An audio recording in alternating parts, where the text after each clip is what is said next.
ஓம் சாந்தி. Murali date 14/9/2024. இனிமையான குழந்தைகளே, பாபாவினுடைய ஸ்ரீமத் படி நடந்து தங்களை அலங்கரித்துக் கொள்ளுங்கள். பரச்சிந்தனையின் மூலம், அதாவது மற்றவர்களை சிந்திப்பதன் மூலம் தங்களுடைய அலங்காரத்தை அழித்துக் கொள்ளாதீர்கள். நேரத்தை வீணாக்காதீர்கள். கேள்வி: குழந்தைகளாகிய நீங்கள் பாபாவை விட சிறந்த மந்திரவாதிகள் எப்படி? பதில்: இங்கே அமர்ந்து கொண்டே நீங்கள் இந்த லக்ஷ்மி நாராயணனைப் போல அலங்காரம் செய்து கொள்கிறீர்கள். இங்கே அமர்ந்து கொண்டே தங்களை தாங்களே மாற்றிக்கொண்டிருக்கிறீர்கள். இது கூட மாயா வித்தையாக இருக்கிறது. அல்லாவை, அதாவது தந்தையை நினைவு செய்வதனால் மட்டுமே உங்களுடைய அலங்காரம் நடந்து விடுகிறது. கை கால்களை அசைக்க வேண்டிய எந்த விஷயமும் இல்லை, சிந்திக்க வேண்டிய விஷயம் மட்டுமே ஆகும். யோகத்தின் மூலம் நீங்கள் சுத்தமாகவும் தூய்மையாகவும் அழகாகவும் ஆகிவிடுகிறீர்கள். உங்களுடைய ஆத்மா மற்றும் ஷரீரம் தங்கமாகிறது. இது கூட அதிசயமாக இருக்கிறதல்லவா? ஓம் சாந்தி. ஆன்மீக மந்திரவாதி அமர்ந்து ஆன்மீக குழந்தைகளுக்கு யார் தந்தையை விடவும் சிறந்த மந்திரவாதிகளாக இருக்கிறார்களோ அவர்களுக்கு புரிய வைக்கின்றார். நீங்கள் இங்கே என்ன செய்து கொண்டிருக்கிறீர்கள்? இங்கே அமர்ந்து கொண்டே எந்த சப்தமும் எழுப்பவில்லை. பாபா அல்லது பிரியதர்ஷினிகளுக்கு யுக்தி சொல்லிக் கொண்டிருக்கின்றார். இங்கே அமர்ந்து கொண்டு நீங்கள் என்ன செய்கிறீர்கள் என்று பிரியதர்ஷன் கேட்கின்றார். நீங்கள் உங்களை இந்த லக்ஷ்மி நாராயணனைப் போல அலங்கரித்துக் கொண்டிருக்கிறீர்கள் என்று யாராவது புரிந்து கொள்வார்களா? நீங்கள் இங்கே அமர்ந்திருக்கிறீர்கள், வரிசை கிரமமான முயற்சியின்படிதான் இருக்கிறீர்கள் அல்லவா? அலங்கரிக்கப்பட்டவராக ஆக வேண்டும் என்று பாபா கூறுகின்றார். எதிர்கால அமரபுரிக்காக உங்களுடைய குறிக்கோளே இதுதான் ஆகும். இங்கே அமர்ந்து கொண்டு நீங்கள் என்ன செய்து கொண்டிருக்கிறீர்கள்? ஸ்வர்க்கத்தின் அலங்கரிக்கப்பட்ட முயற்சி செய்து கொண்டிருக்கிறீர்கள். இதை என்னவென்று சொல்வது? இங்கே அமர்ந்து கொண்டு தங்களை மாற்றிக் கொண்டிருக்கிறீர்கள். எழும்பொழுதும் அமரும் பொழுதும் நடக்கும் பொழுதும் பாபா ஒரு மன்மனாபவ எனும் சாவியை கொடுத்து விட்டார். அவ்வளவுதான்.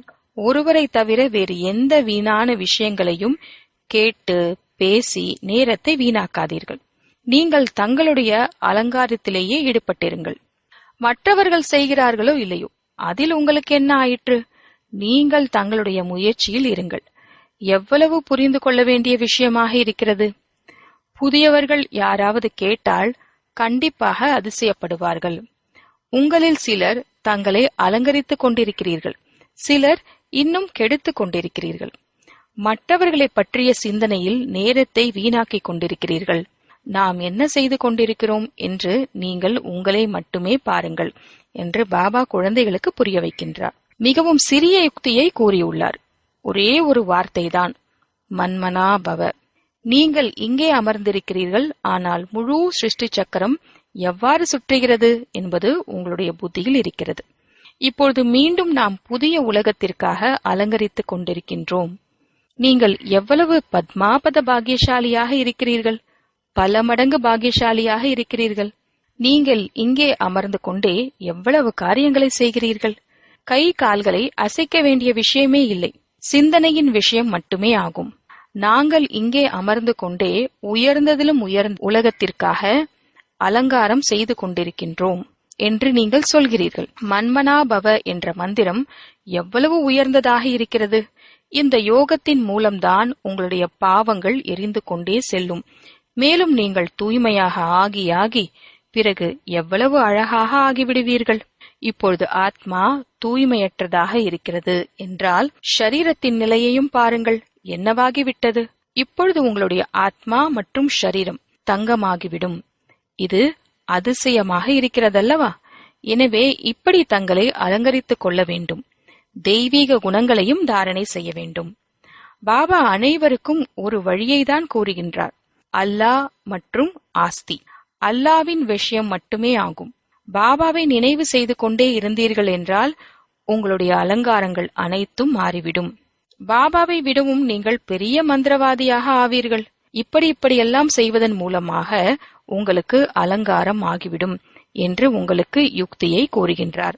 தங்களை அலங்கரித்துக் கொள்ளவில்லை என்றால் நீங்கள் எந்த செயலுமின்றி தானாகவே தங்களை அலங்கரித்துக் கொள்ளவில்லை என்றால் நீங்கள் எந்த செலவுமின்றி தானாகவே தங்களுக்கு நஷ்டத்தை ஏற்படுத்திக் கொள்கிறீர்கள். பக்தி மார்க்கத்தில் என்னென்ன செய்தோம் என்பதையும் புரிந்து கொள்கிறீர்கள். அலங்காரம் அனைத்தையும் கெடுத்துக்கொண்டு என்னவாக ஆகிவிட்டீர்கள். இப்போது ஒரே வார்த்தையின் மூலம், பாபாவின் நினைவின் மூலம் உங்களுடைய அலங்காரம் நடக்கிறது. குழந்தைகளுக்கு எவ்வளவு நல்ல விதத்தில் புரிய வைத்து புத்துணர்வு அளிக்கின்றார். இங்கு அமர்ந்து கொண்டே நீங்கள் என்ன செய்கிறீர்கள்? நினைவு யாத்திரையில் அமர்ந்திருக்கிறீர்கள். ஒருவேளை யாருடைய சிந்தனையாவது வேறு வேறு பக்கம் இருந்தது என்றால் அலங்காரமாகுமா என்ன? நீங்கள் அலங்கரிக்கப்பட்டு கொண்டிருக்கிறீர்கள் என்றால் மற்றவர்களுக்கும் வழியை சொல்ல வேண்டும். பாபா இப்படி அலங்கரிப்பதற்காக தான் வருகின்றார். பாபா தங்களுடைய காரியம் அதிசயமானது. தாங்கள் எங்களை எவ்வளவு அலங்கரிக்கிறீர்கள். எழும் பொழுதும் அமரும் பொழுதும் நடக்கும் போதும் நாம் நம்மை அலங்கரித்துக் கொள்ள வேண்டும். சிலர் தங்களை அலங்கரித்துக் கொண்டு பிறகு மற்றவர்களையும் அலங்கரிக்கிறார்கள். சிலர் தங்களையும் அலங்கரித்துக் கொள்வதில்லை என்றால் மற்றவர்களுடைய அலங்காரத்தையும் கெடுத்துக் கொண்டிருக்கிறார்கள். வீணான விஷயங்களை சொல்லி அவர்களுடைய நிலையையும் கீழே விழவைத்து விடுகிறார்கள். தாங்களும் அலங்கரித்துக் கொள்ளாமல் விட்டு விடுகிறார்கள் என்றால் மற்றவர்களையும் அப்படி இருக்க வைத்து விடுகிறார்கள். எனவே நல்ல விதத்தில் யோசித்து சிந்தனை செய்யுங்கள். பாபா எப்படி எப்படியெல்லாம் யுக்தி கூறுகின்றார். பக்தி மார்க்கத்தில் சாஸ்திரங்களை படிப்பதன் மூலம் இந்த யுக்திகள் வருவதில்லை. சாஸ்திரங்கள் பக்தி மார்க்கத்தினுடையது. நீங்கள் ஏன் சாஸ்திரங்களை ஏற்றுக்கொள்வதில்லை என்று உங்களை கேட்கிறார்கள். நாங்கள் அனைத்தையும் ஏற்றுக்கொள்கின்றோம் என்று சொல்லுங்கள். அரை கல்பம் பக்தி செய்திருக்கின்றோம், சாஸ்திரங்களை படிக்கிறோம் எனும் பொழுது யார் ஏற்றுக்கொள்ள மாட்டார்கள்? இரவு மற்றும் பகலாக ஆகிறது என்றால் கண்டிப்பாக இரண்டையும் ஏற்றுக்கொள்வார்கள் அல்லவா? இது எல்லையற்ற பகல் மற்றும் இரவாகும். பாபா கூறுகின்றார், நீங்கள் தங்களை அலங்கரியுங்கள், நேரத்தை வீணாக்காதீர்கள். நேரம் மிகவும் குறைவாக இருக்கிறது. உங்களுடைய புத்தி மிகவும் பரந்ததாக இருக்க வேண்டும். தங்களுக்குள் மிகுந்த அன்போடு இருக்க வேண்டும். நேரத்தை வீணாக்க கூடாது. ஏனென்றால் உங்களுடைய நேரம் மிகவும் மதிப்பு மிக்கதாகும். நீங்கள் சோழியிலிருந்து வைரத்தை போல ஆகிறீர்கள். இலவசமாகவா கேட்டுக்கொண்டிருக்கிறீர்கள்? இது என்ன கதையா? பாபா ஒரு வார்த்தை தான் கூறுகின்றார். பெரிய பெரிய மனிதர்கள் அதிகம் பேசலாமா? பாபா ஒரு வினாடியில் ஜீவன் முக்திக்கான வழியை கூறுகிறார். இவர்கள் உயர்ந்த அலங்காரமுடையவர்கள். ஆகையினால்தான் அவர்களுடைய சித்திரங்களை அதிகம் பூஜித்துக் கொண்டிருக்கிறார்கள். எந்த அளவிற்கு பெரிய மனிதர்களாக இருப்பார்களோ அந்த அளவிற்கு பெரிய கோவிலாக உருவாக்குவார்கள். அதிகம் அலங்கரிப்பார்கள். முன்பெல்லாம் தேவதைகளின் சித்திரங்கள் மீது வைரமாலை அணிவித்தார்கள். பாபாவிற்கு அனுபவம் இருக்கிறது. பிரம்மா பாபாவிற்கு அனுபவம் இருக்கிறது அல்லவா? பிரம்மா பாபா அவரே லக்ஷ்மி நாராயணனுக்கு வைரமாலை செய்திருந்தார். உண்மையில் அவர்களைப் போல அணிகலன்களை இங்கே யாரும் அணிந்திருக்கவே முடியாது. போது நீங்கள் அப்படி வரிசை கிரமமான முயற்சியின்படி ஆகிக் கொண்டிருக்கிறீர்கள். எனவே பாபா புரிய வைக்கின்றார், குழந்தைகளே, தங்களுடைய நேரத்தை வீணாக்காதீர்கள், மற்றவர்களுடையதையும் வீணாக்காதீர்கள். பாபா நிறைய சகஜமான யுக்திகளை கூறுகின்றார். என்னை நினைவு செய்தீர்கள் என்றால் பாவம் அழிந்துவிடும். நினைவன்றி இவ்வளவு அலங்காரம் நடக்க முடியாது. நீங்கள் இவர்களைப் போல ஆகக்கூடியவர்களாவீர்கள். எனவே தெய்வீக சுபாவத்தை தாரணை செய்ய வேண்டும். இதில் சொல்வதற்கான அவசியம் கூட இல்லை. ஆனால் கல் புத்தி இருக்கின்ற காரணத்தினால் அனைத்தையும் புரிய வைக்க வேண்டியுள்ளது.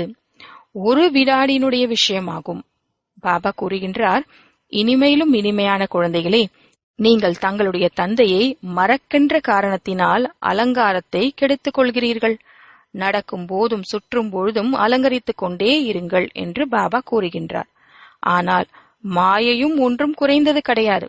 சிலர் எழுதுகிறார்கள், பாபா தங்களுடைய மாயை அதிகம் துன்புறுத்துகிறது. அட, என்னுடைய மாயை எங்கே இருக்கிறது? இது விளையாட்டே அல்லவா? இது விளையாட்டு அல்லவா? நான் உங்களை மாயிடத்திலிருந்து விடுவிக்க வந்திருக்கின்றேன். என்னுடைய மாயை பிறகு எங்கிருக்கிறது? இந்த சமயத்தில் முழுவதுமே இந்த மாயை ராவனுடைய ராஜ்யமாகும். எப்படி இந்த இரவு பகலில் வித்தியாசம் வர முடியாதோ அது போலவே இது எல்லையற்ற இரவு மற்றும் பகலாகும். இதில் ஒரு வினாடி கூட வித்தியாசப்பட முடியாது. இப்போது குழந்தைகளாகி நீங்கள் அப்படி வரிசை கிரமமான முயற்சியின்படி அலங்கரித்துக் கொண்டிருக்கிறீர்கள்.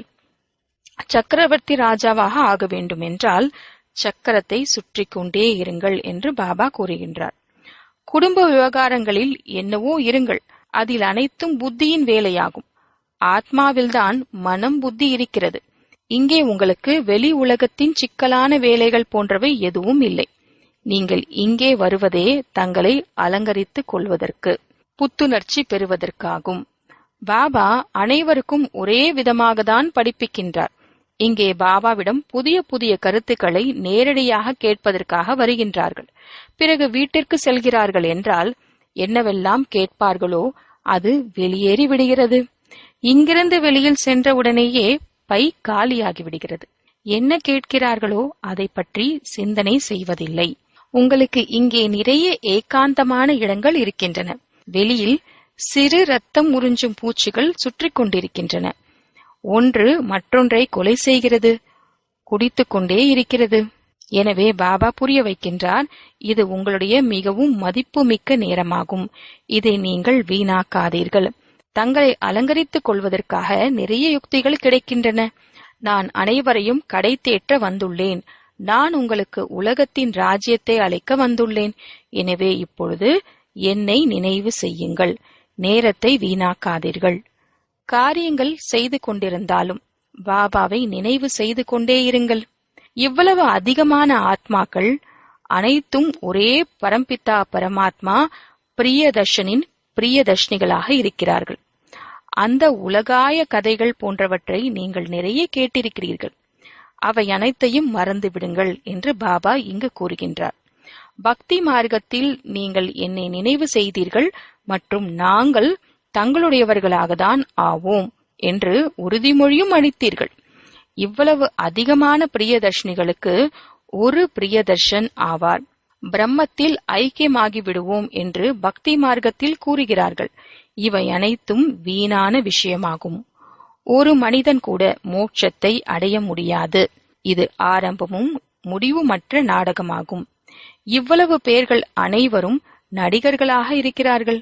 இதில் கொஞ்சம் கூட வித்தியாசப்பட முடியாது.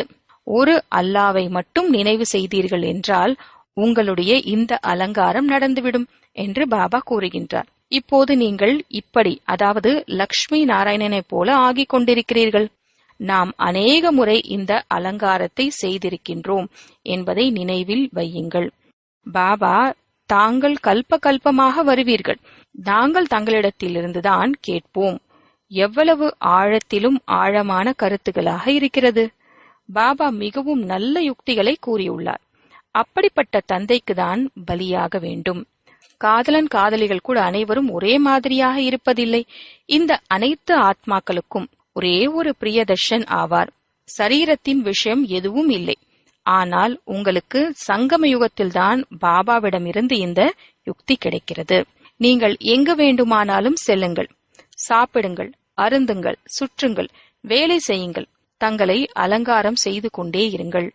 ஆத்மாக்கள் அனைத்தும் ஒரு பிரியதர்ஷனுடைய பிரியதர்ஷினிகள் ஆவார்கள். அவரையே நினைவு செய்து கொண்டிருங்கள். நாங்கள் 24 மணி நேரமும் நினைவு செய்து கொண்டே இருக்கின்றோம் என்று சில குழந்தைகள் கூறுகிறார்கள். ஆனால் எப்போதும் யாரும் நினைவு செய்ய முடியாது. அதிகத்திலும் அதிகம் 2-2.5 மணி நேரம் நினைவு செய்யலாம். ஒருவேளை அதிகமாக எழுதினால் பாபா ஏற்றுக்கொள்வதில்லை. மற்றவர்களுக்கு நினைவூட்டுவதில்லை என்றால் நீங்கள் நினைவு செய்கிறீர்கள் என்று எப்படி புரிந்து கொள்ள முடியும்? ஏதாவது கடினமான விஷயமா என்ன? ஏதாவது செலவு இருக்கிறதா என்ன? எதுவுமே இல்லை. பாபாவை நினைவு செய்து கொண்டே இருந்தீர்கள் என்றால் உங்களுடைய பாவங்கள் அழிந்துவிடும். அவ்வளவுதான். தெய்வீக குணங்களை தாரணை செய்ய வேண்டும். தூய்மையற்றவர்கள் சாந்தி தாமம் அல்லது சுகதாமத்திற்கு செல்ல முடியாது. தங்களை ஆத்மா, சகோதர சகோதரன் என்று புரிந்து கொள்ளுங்கள் என்று பாபா குழந்தைகளுக்கு கூறுகின்றார். 84 பிறவைகளின் நடிப்பு இப்பொழுது முடிகிறது. இந்த பழைய சரீரத்தை விட வேண்டும். பாருங்கள், நாடகம் எப்படி உருவாக்கப்பட்டுள்ளது. இதை நீங்கள் வரிசை கிரமமான முயற்சியின்படி தெரிந்துள்ளீர்கள். உலகத்தில் உள்ளவர்கள் யாரும் எதையும் புரிந்திருக்கவில்லை. நாம் பாபாவினுடைய வழிப்படி நடக்கிறோமா என்று ஒவ்வொருவரும் தங்களிடத்தில் கேளுங்கள். நடந்தோம் என்றால் அலங்காரமும் நன்றாக நடக்கும். ஒருவர் மற்றவர்களுக்கு தலைகீழான விஷயங்களை சொல்லி அல்லது கேட்டு தங்களுடைய அலங்காரங்களை கெடுத்துக் கொள்கிறார்கள். நாம் இப்படி அலங்கரிக்கப்பட்டவர்களாக எப்படி ஆவது என்று குழந்தைகள் இந்த ஈடுபாட்டிலேயே இருக்க வேண்டும். மற்றபடி என்னவெல்லாம் இருக்கிறதோ அது சரியாகும். வயிற்றிற்கு 2 ரொட்டி கிடைத்தால் போதும். நீங்கள் சந்நியாசிகளாக இருக்கலாம், ஆனால் ராஜயோகிகளாவீர்கள். அதிக மேலேயும் கிடையாது, கீழேயும் கூடாது. சாப்பிடுங்கள், ஆனால் அதிக பழக்கம் ஏற்பட்டுவிடக் கூடாது. சிவபாபா நினைவிருக்கிறதா? ஆஸ்தி நினைவிருக்கிறதா? உலகத்தின் ராஜ்யம் நினைவிருக்கிறதா என்று ஒருவர் மற்றவர்களுக்கு நினைவூட்டுங்கள். இங்கே அமர்ந்திருக்கும் போதே உங்களுடைய வருமானம் என்ன என்று சிந்தனை செய்யுங்கள். இந்த வருமானத்தின் மூலம் அளவற்ற சுகம் கிடைக்க வேண்டும். நினைவு யாத்திரை மூலம் மட்டுமே, வேறு எந்த கஷ்டமும் இல்லை. பக்தி மார்க்கத்தில் மனிதர்கள் எவ்வளவு ஏமாற்றம் அடைகிறார்கள். இப்பொழுது பாபா அலங்கரிக்க வந்துள்ளார். எனவே தங்களை பற்றி நன்றாக சிந்தனை செய்யுங்கள். மறக்காதீர்கள். மாயை மறக்க செய்து விடுகிறது, பிறகு அதிக நேரத்தை வீணாக்குகிறது. இது உங்களுடைய மிகவும் மதிப்புமிக்க நேரமாகும். படிப்பின் உழைப்பின் மூலம் மனிதர்கள் எந்த நிலையிலிருந்து என்னவாக ஆகிவிடுகிறார்கள். பாபா உங்களுக்கு வேறு எந்த கஷ்டமும் கொடுப்பதில்லை. என்னை நினைவு செய்யுங்கள் என்று மட்டும்தான் கூறுகின்றார். எந்த ஒரு புத்தகத்தையும் கையில் எடுக்க வேண்டும் என்ற அவசியம் இல்லை. பாபா புத்தகம் எதையும் எடுக்கிறாரா என்ன? நான் வந்து இந்த பிரஜாபிதா பிரம்மாவின் மூலம் தத்தெடுக்கின்றேன் என்று பாபா கூறுகின்றார். பிரஜாபிதா இருக்கிறார் அல்லவா? இவ்வளவு பேர் ஷரீர வம்சாவழி பிரஜைகளாக எப்படி இருக்க முடியும்? குழந்தைகள் தத்தெடுக்கப்படுகிறார்கள். ஆஸ்தி தந்தையிடமிருந்து கிடைக்கிறது. பாபா பிரம்மாவின் மூலம் தத்தெடுக்கின்றார். ஆகையினால் அவரை தாய் தந்தை என்று சொல்லப்படுகிறது. இதையும் நீங்கள் தெரிந்திருக்கிறீர்கள். பாபாவின் வருகை மிகவும் துல்லியமானதாகும். துல்லியமான நேரத்தில் வருகின்றார், துல்லியமான நேரத்தில் செல்வார். உலகத்தின் மாற்றம் என்பது நடக்கத்தான் வேண்டும். இப்பொழுது பாபா குழந்தைகளாகி உங்களுக்கு எவ்வளவு புத்தியை, அதாவது ஞானத்தை கொடுக்கின்றார். பாபாவினுடைய வழிப்படி நடக்க வேண்டும். மாணவர்கள் எதை படிக்கிறார்களோ அதுதான் புத்தியில் ஓட வேண்டும். நீங்களும் கூட இந்த சம்ஸ்காரத்தை எடுத்து செல்கிறீர்கள். எப்படி பாபாவினிடத்தில் சம்ஸ்காரம் இருக்கிறதோ அதுபோல் உங்களுடைய ஆத்மாவிலும் கூட இந்த சம்ஸ்காரம் நிறைந்திருக்கிறது. பிறகு இங்கே வரும்பொழுது அதே நடிப்பு திரும்பவும் நடக்கும். வரிசை கிரமமான முயற்சியின்படி வருவீர்கள். தங்களை அலங்கரித்துக் கொள்வதற்காக எவ்வளவு முயற்சி செய்கிறீர்கள் என்று தங்களுடைய மனதை கேளுங்கள். எங்கேயும் நேரத்தை வீணாக்கவில்லைதானே? பாபா எச்சரிக்கின்றார். வீணான விஷயங்களில் எங்கேயும் நேரத்தை இழந்து விடாதீர்கள். பாபாவின் ஸ்ரீமத்தை நினைவில் வையுங்கள். மனிதர்களுடைய வழிப்படி நடக்காதீர்கள். நாம் பழைய உலகத்தில் இருக்கின்றோம் என்பது தெரிந்ததா என்ன? நீங்கள் என்னவாக இருந்தீர்கள் என்று பாபா சொன்னார். இந்த பழைய உலகத்தில் எவ்வளவு அளவற்ற துக்கம் இருக்கிறது. இது கூட நாடகத்தின்படி நடிப்பு கிடைத்திருக்கிறது. நாடகத்தின்படி அநேக தடைகளும் ஏற்படுகிறது. பாபா புரிய வைக்கின்றார், குழந்தைகளே, இது ஞானம் மற்றும் பக்தியின் விளையாட்டாகும். அதிசயமான நாடகமாக இருக்கிறது. இவ்வளவு சிறிய ஆத்மாவில் முழு அழிவற்ற நடிப்பும் நிறைந்திருக்கிறது. அதை நடித்துக் கொண்டே இருக்கிறது. நல்லது. இனிமையிலும் இனிமையான காணாமல் போய் கண்டெடுக்கப்பட்ட செல்ல குழந்தைகளுக்கு தாயும் தந்தையுமான பாப் தாதாவின் அன்பு நினைவுகளும் காலை வணக்கங்களும். ஆன்மீக குழந்தைகளுக்கு ஆன்மீக தந்தையின் நமஸ்காரம். ஆன்மீக தந்தைக்கு ஆன்மீக குழந்தைகளின் நமஸ்காரம். தாரணைக்கான முக்கிய சாரம். முதலாவது, மற்ற அனைத்து விஷயங்களையும் விட்டுவிட்டு நாம் எப்படி லக்ஷ்மி நாராயணனைப் போல அலங்கரிக்கப்பட்டவர்களாக ஆவது என்ற ஈடுபாட்டிலேயே இருக்க வேண்டும். இரண்டாவது, தங்களிடம் கேட்க வேண்டும். 1. நாம் ஸ்ரீமத் படி நடந்து மன்மனா பவ எனும் சாவியின் மூலம் தங்களை சரியாக அலங்கரித்துக் கொள்கின்றோமா? 2. தலைகீழான விஷயங்களை கேட்டு அல்லது சொல்லி அலங்காரத்தை கெடுத்துக் கொள்ளவில்லைதானே? மூன்றாவது, தங்களுக்குள் அன்போடு இருக்கிறோமா?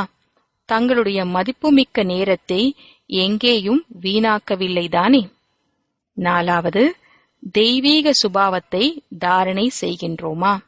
வரதானம்: வீண் எண்ணங்களுக்கான காரணத்தை தெரிந்து கொண்டு அவற்றை அழித்துவிட்டு சமாதான சொரூபம் ஆகுக. விளக்கம்: வீண் எண்ணம் உருவாக முக்கிய காரணம் 2. ஒன்று அபிமானம், இரண்டாவது அவமானம்.